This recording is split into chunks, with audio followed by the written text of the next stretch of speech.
The security camera footage was grainy, but clear enough. There I was, walking into Gateway Plaza last Friday at 6:47 p.m. Patricia Wells slid the tablet across the conference table like she was revealing evidence of murder. "We need to discuss your after-hours activities, Bradley."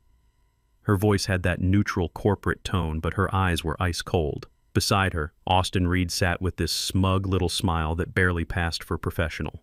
"Your employment agreement explicitly prohibits working for competing companies while you're employed here," Patricia continued. "We have a zero-tolerance policy for this kind of breach of trust. I'm Bradley Hoffman, 49 years old, and until about 5 minutes ago, I was the senior IT infrastructure architect at Tech Vault Systems here in Austin.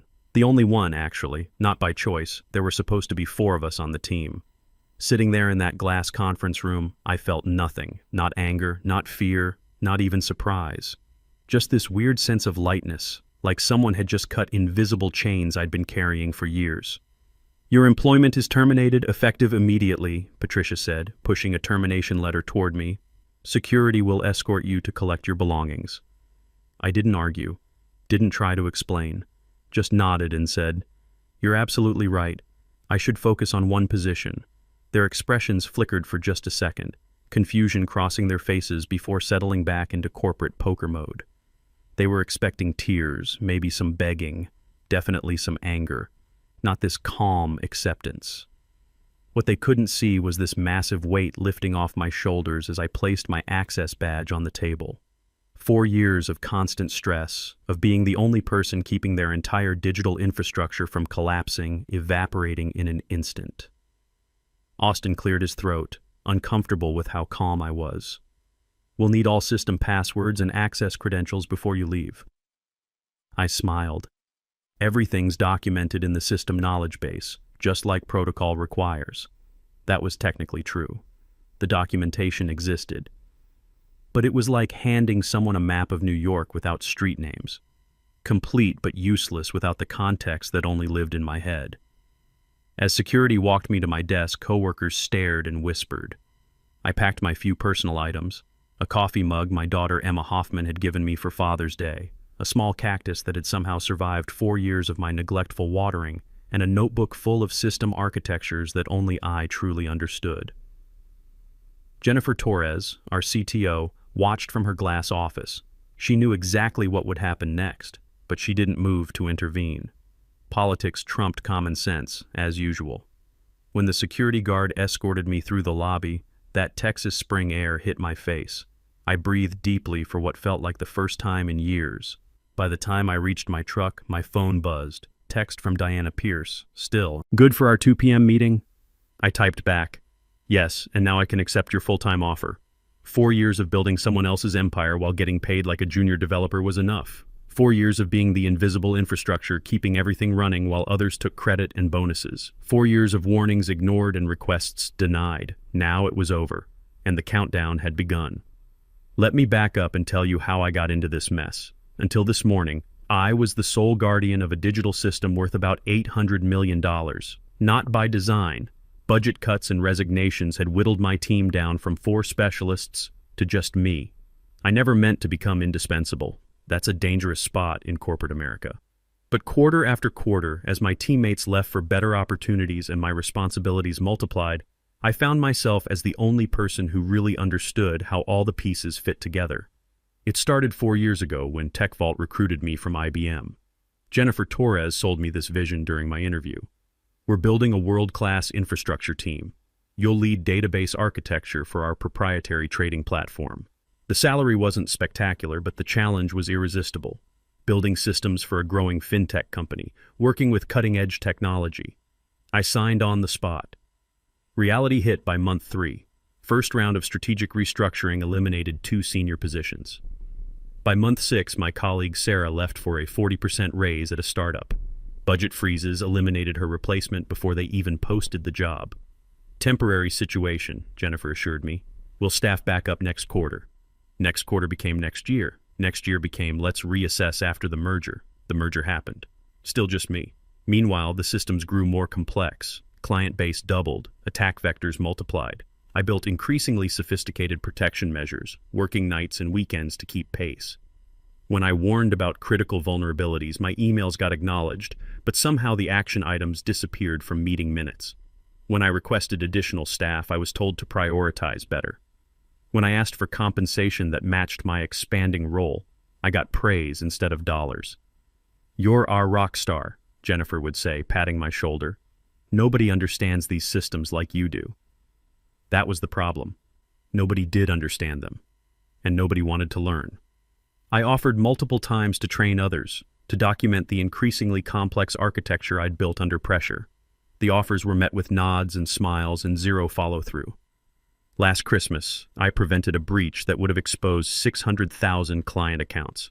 Worked 60 hours straight over the holiday weekend, barely sleeping, rebuilding our entire authentication system in real time while Emma was home from college. When the crisis passed, I got a $250 gift card and a mention in the company newsletter. The CEO took credit for our robust security culture and got an $850,000 bonus. That's when I realized what I'd become. Not invaluable, invisible. The foundation nobody notices until it cracks. I tried one last time in January, scheduling a meeting with Jennifer and the executive team. Our current staffing model is unsustainable, I explained, showing charts and industry comparisons. We need at least 3 more specialists to properly maintain this architecture. Jennifer nodded sympathetically. "After Q2 numbers come in," she promised. "We're just in a temporary holding pattern." I'd heard that line for 4 years. Without proper staffing, this system requires continuous maintenance from someone who understands every component, I warned. "If something happened to me tomorrow, you'd have serious problems within days, catastrophic ones within weeks." The CFO frowned. "Sounds like we need better documentation, not more headcount." Something broke inside me right then. I've submitted documentation requests for 2 years. They've been deprioritized every single quarter. Uncomfortable silence. Then the usual redirection and vague promises. I left that meeting knowing nothing would change. And I needed change. My blood pressure was through the roof. My relationship with Emma was strained because work emergencies interrupted every family moment. Something had to give. Then came the cybersecurity conference in Denver. I wasn't supposed to attend. Travel budget was frozen. But the organizer was an old IBM colleague who got me a speaking slot on database security architectures. Company couldn't refuse the free publicity. That's where I met Diana Pierce, head of infrastructure for Apex Solutions. She caught me after my presentation, genuinely interested in the theoretical framework I'd outlined. "The implementation must be fascinating," she said. "I'd love to hear more about how you've operationalized these concepts in practice." We talked for hours, carefully avoiding specifics about our employers. Just 2 professionals discussing architecture philosophies. The first real professional conversation I'd had in years.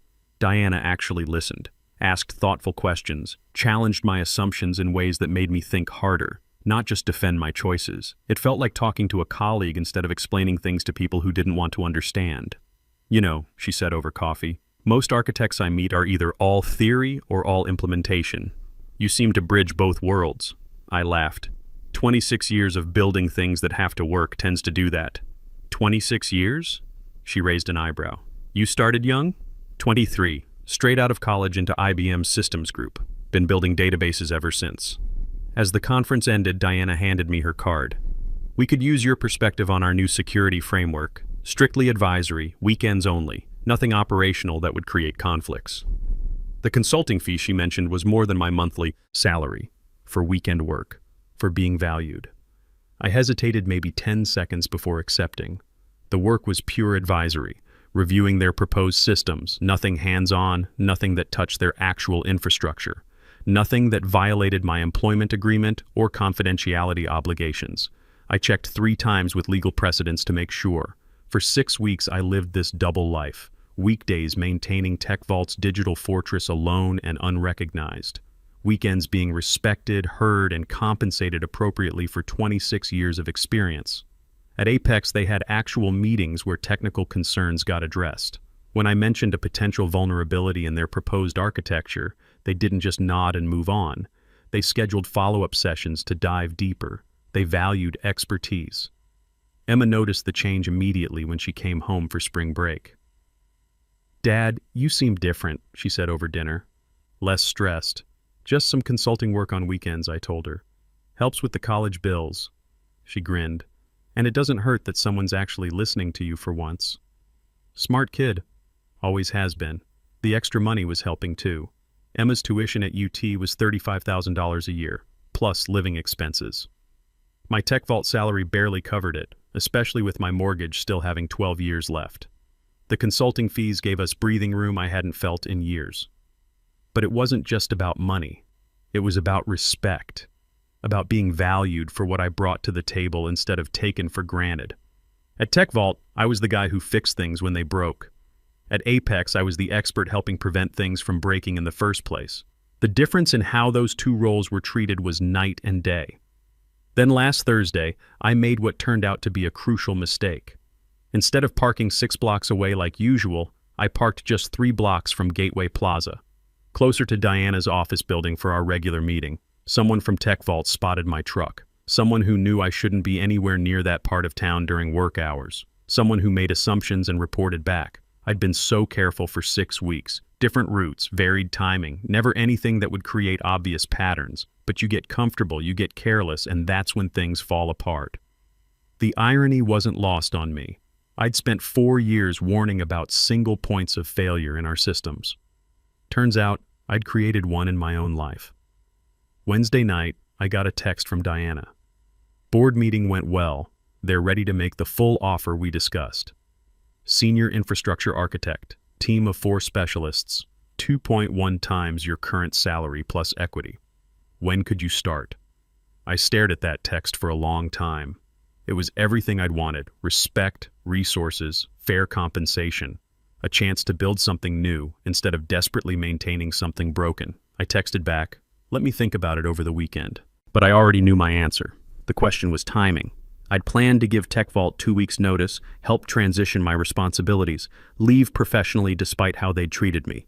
Turned out they had different plans. Thursday morning, I walked into the office like any other day, grabbed coffee from the break room, checked my overnight alerts, started reviewing system logs. Normal routine. At 9:15, my phone rang. Patricia from HR. "Bradley, can you come to conference room B? We need to discuss something with you." Her tone was neutral, but something felt off. In 4 years, Patricia had never called me directly for anything. I saved my work, locked my screen, and walked to the conference room where my career at Tech Vault ended. What my former employers didn't realize was that in exactly 72 hours, during end-of-quarter processing when data traffic peaked, their entire system would require the specialized maintenance that only I performed. The maintenance I'd been begging them to train others to do. Not sabotage, not revenge, just the natural consequence of ignoring warnings and treating critical infrastructure like it maintains itself. As I drove away from Tech Vault for the last time, my phone started ringing. Jennifer's number. I smiled and hit decline. The clock was ticking. By Friday afternoon, I'd signed Diana's employment contract. Senior infrastructure architect with a team of 4 specialists, more than double my previous salary and equity options. The relief was incredible, like setting down weights I'd carried so long I'd forgotten what normal felt like. I spent the weekend preparing for my new role and actually sleeping. No emergency alerts at 3 a.m. No expectation of immediate response to every system hiccup. Just quiet and rest. Saturday afternoon, Emma called from campus. "Dad, you sound different." "Happier, just making some career changes, sweetheart. Good ones." "About time," she said. "You've been killing yourself for that place for years." She was right. I had been killing myself. Slowly but surely trading my health and happiness for a company that saw me as a cost center instead of an asset. Sunday evening, I got my first taste of what was coming. My phone buzzed with a text from Jennifer. "Quick question about the database replication schedule. Can you call me?" I didn't respond. Monday morning, I arrived at Apex Solutions in a new shirt and tie. The lobby was designed to impress, but what struck me was the respect. Real respect. "We're thrilled you're joining us, Bradley," Diana said during orientation. "Let me introduce you to your team." "Your team." The words sounded foreign after years of solo responsibility. 4 specialists, each with defined roles that complemented each other. They looked at me with curiosity, not the desperate relief I'd grown used to when appearing to solve the latest crisis. "We've heard great things about your adaptive architecture approach," said Chris, a database specialist with eager eyes, looking forward to learning from you. By lunch, we were deep in discussion about their current setup. They had questions, thoughtful ones. They challenged my assumptions, offered alternatives built on my ideas rather than just implementing them blindly.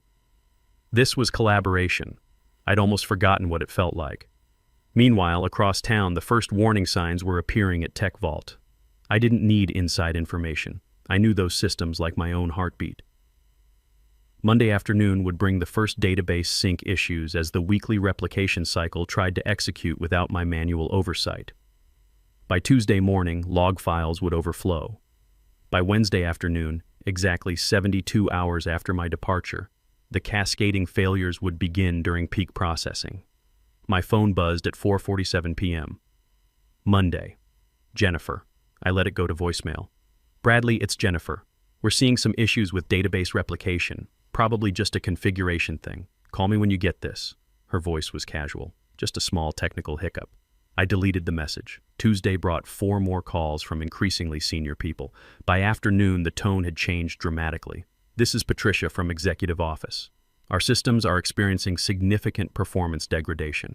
The technical team has been unable to resolve the issue. The CEO has authorized me to discuss terms for your return as a consultant. I texted back, I'm focusing on one position now as suggested. At Apex, I was immersed in building something new instead of desperately maintaining something old. My team and I designed an infrastructure that incorporated best practices I'd only dreamed of implementing at Tech Vault. Diana checked in regularly without hovering. How are you settling in? Strange having resources and being heard, I admitted. She nodded. We've all worked at places that didn't value expertise. That's why our retention rate is 95%. Tuesday night, my personal email chimed. From Jennifer, marked urgent. Critical system failure imminent. Name your consulting rate. Please respond immediately. I closed my laptop without replying. Wednesday dawned clear and beautiful. At our morning team meeting, we finalized implementation plans for the new architecture. The energy was electric. 4 brilliant minds building something together, each contribution valued. My phone started vibrating nonstop around 1:30 p.m. I silenced it during our planning session. When I checked later, 23 missed calls and twice as many texts. One from Patricia. Legal has reviewed your termination. We may have acted hastily. Please call urgently. Another from Austin. Whatever they're paying you, we'll triple it. This is critical. From the CEO himself. National clients losing access. Regulatory implications. Board meeting and emergency session. Call immediately. I felt no satisfaction. Just hollow confirmation of everything I'd warned them about. They'd built a kingdom on my shoulders, then pushed me away without understanding what would collapse. That evening, driving home from my new office, a news alert flashed on my dashboard. Major service outage reported at Austin-based financial technology provider. No company name yet, but I knew. Tomorrow's headlines would be worse when quarterly reports couldn't be accessed, when regulators started asking questions, when the stock began to tank. At home, I opened a beer I'd been saving and sat on my back deck watching the sunset. My phone lit up again, Jennifer's number. This time I answered. Bradley. Her voice was ragged. Everything's failing. Database synchronization breakdowns cascading into transaction processing. Nobody can stop it. I warned you, I said quietly. For 4 years I warned you. I know. The admission sounded painful. Tell me what to do. Any price. I took a slow drink.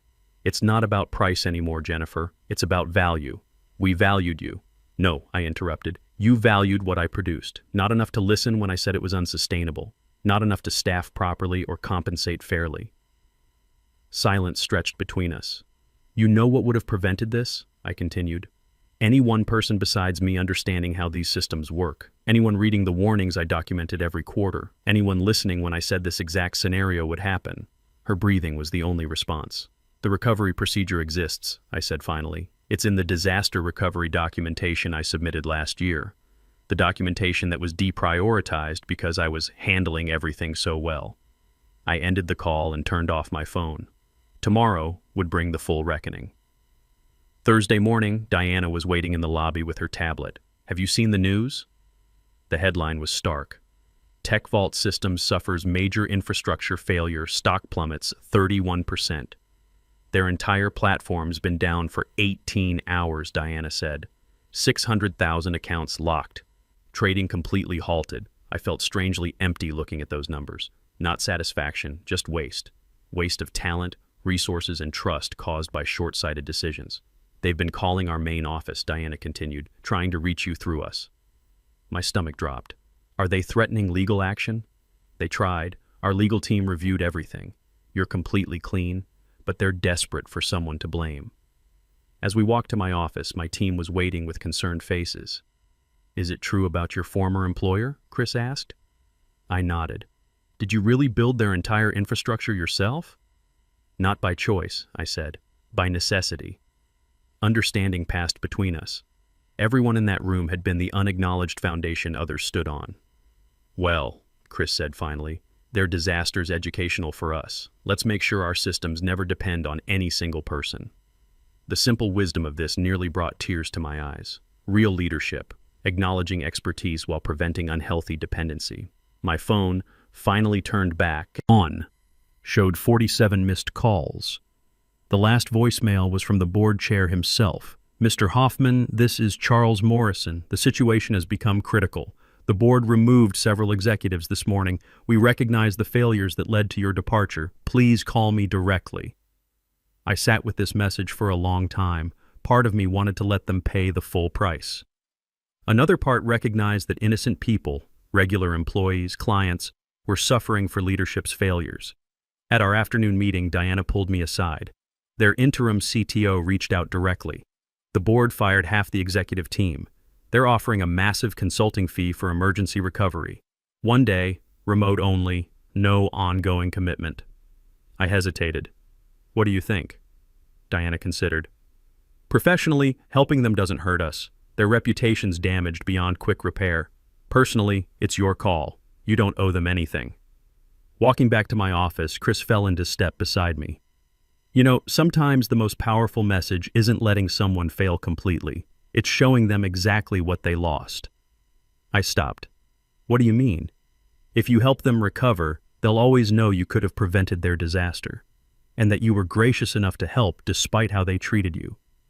That knowledge changes organizations. I thought about this as I returned to my desk where my team was implementing the architecture we'd designed together. Each person's contribution acknowledged, each voice heard. I called Charles Morrison back. Mr. Hoffman, thank you for returning my call. I understand your company's experiencing technical difficulties, I said neutrally. Difficulties is an understatement. Our infrastructure has essentially collapsed. The team cannot resolve the database failures. I let silence fill the line. We're prepared to offer substantial compensation for your assistance. Name your figure. My consulting rate is $2,500 per day. Full day minimum, payment in advance. And I have conditions. Done. What conditions? First, I work remotely. Second, I provide instructions only. Your team implements. Third, you provide written acknowledgement that I warned about these vulnerabilities repeatedly. Fourth, every laid-off team member gets 6 months severance. Fifth, you fund the infrastructure team I originally proposed. Silence. Papers shuffling. Without these changes, you'll be back here in 6 months, I explained. We agree. How soon can you begin? After transferring payment and receiving written confirmation, I spent 8 hours guiding their team through recovery. Step-by-step procedures to resolve the cascade failure. Instructions I'd actually documented, but that had been buried in unread reports. Questions flooded back. The team trying to implement lacked contextual understanding. For 8 hours, I taught what should have been taught years ago. By evening, their systems were stabilizing. Too late to prevent massive damage, but soon enough to avoid complete collapse. As our session ended, I delivered one final message.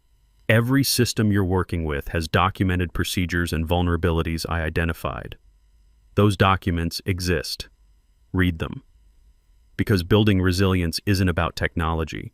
It's about people understanding what they're responsible for. 3 months later, I stood before Apex's leadership team, presenting our new infrastructure consulting division.